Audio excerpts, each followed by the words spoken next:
లోకేష్ 3.0 తెర వెనక operation red book.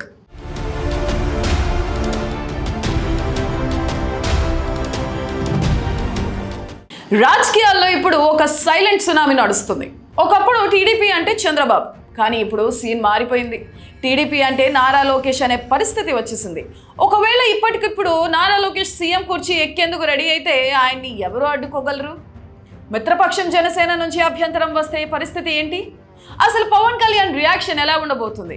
అన్నిటికీ మించి జగన్మోహన్ రెడ్డి పరోక్షంగా నారా లోకేష్ను ఎందుకు ఎలివేట్ చేస్తున్నారు?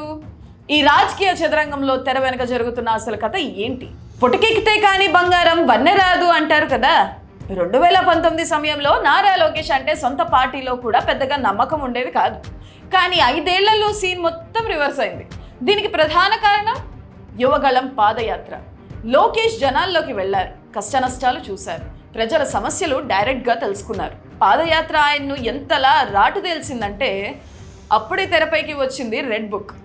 అది రాజ్యాంగ విరుద్ధమే కావచ్చు, కానీ వైసీపీ నేతలకు కోపం తెప్పిస్తూ టీడీపీ తమ్ముళ్లకు మాత్రం ఫుల్ కిక్ ఇచ్చింది. మంగళగిరిలో భారీ మెజార్టీ, కీలక శాఖలు ఇప్పుడు ఏకంగా పార్టీలో నెంబర్ 1. తెరపైన చంద్రబాబు కనిపిస్తున్నా తెర వెనక చక్రం తిప్పుతుంది లోకేషే అనేది ఆఫ్ ద రికార్డ్ టాక్.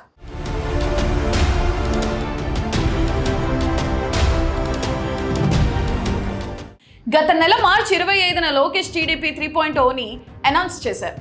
ఇందులో మధ్యవర్తులకు చోట్లేదు, అంతా booth level politics. My TDP app ద్వారా కార్యకర్తలను డైరెక్ట్గా కనెక్ట్ చేస్తున్నారు. పార్టీ అధికారంలో ఉన్నప్పుడే ఈ నాయకత్వ మార్పు జరిగిపోవాలని తమ్ముళ్ళు బలంగా కోరుకుంటున్నారు. మరోవైపు ముఖ్యమంత్రి చంద్రబాబు కూడా లోకేష్ బ్రాండ్ ఇమేజ్ను అమాంతం పెంచేస్తున్నారు. Google data centre, metal city plant లాంటి భారీ పెట్టుబడులు వెనుక లోకేష్ ఉన్నారని స్వయంగా ఆకాశానికి ఎత్తేస్తున్నారు. టీడీపీకి సొంతంగానే 135 సీట్లు ఉన్నాయి. మ్యాజిక్ ఫిగర్ 88 కంటే ఎక్కువే. కానీ ఏపీలో నడుస్తున్నది కూటమి ప్రభుత్వం. డిప్యూటీ సీఎం పవన్ కళ్యాణ్కి జనాల్లో ఉన్న క్రేజ్ గురించి కొత్తగా చెప్పక్కర్లేదు. 2019లో జరిగిన తప్పు మళ్ళీ జరగకూడదనే, ప్రభుత్వ వ్యతిరేక ఓటు చీలకూడదనే టీడీపీ జనసేన కలిశాయి. అలాంటప్పుడు టీడీపీ నేతలు పదే పదే నెక్స్ట్ సీఎం లోకేష్ అనడం పొత్తు ధర్మానికి విరుద్ధం కాదా? లోకేష్ సీఎం అంటే జనసేన అభ్యంతరం చెప్పదా? ఒకవేళ చెప్పినా టీడీపీకి ఉన్న మెజారిటీ ముందు జనసేన ఏమైనా చేయగలదా? పైకి బాబు పవన్ లోకేష్ మధ్య సఖ్యత ఉన్న కింది స్థాయి నేతలు చేసే ఈ అతి రాజకీయ కల్లోలానికి దారితీస్తుందా అన్నది పెద్ద ప్రశ్న.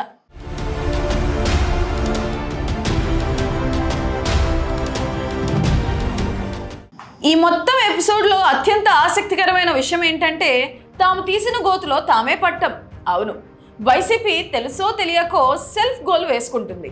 ఒకప్పుడు పప్పు అని విమర్శించిన జగన్ ఇప్పుడు ఏపీలో రెడ్ బుక్ రాజ్యాంగం నడుస్తుంది అని పదే పదే అనడం ద్వారా రాష్ట్రంలో లోకేష్ ఆదేశాలే అమలవుతున్నాయని ఇండైరెక్ట్ గా ఒప్పుకుంటున్నారు.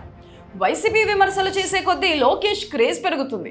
లోకేష్ ఇచ్చే స్ట్రాంగ్ కౌంటర్లతో టీడీపీ శ్రేణుల్లో కాన్ఫిడెన్స్ పీక్స్ కి వెళ్తుంది. మొత్తానికి పెట్టుబడులు, క్వాంటమ్ వ్యాలీ, ఐటీ కంపెనీల రాకతో యువత లోకేష్ వైపు చూసేలా టీడీపీ బ్రాండ్ ప్రమోషన్ సక్సెస్ అవుతుంది. ఈ విషయంలో జనసేన కొంత వెనుకబడినట్లే కనిపిస్తుంది. పాలన సాఫీగా సాగితే 2029 నాటికి నారా లోకేష్ ఏపీకి ఒక టవరింగ్ లీడర్గా మారడం ఖాయం. మరి మీరేమనుకుంటున్నారు? నారా లోకేష్ భవిష్యత్తులో సీఎంగా సక్సెస్ అవుతారా? కామెంట్ చేయండి.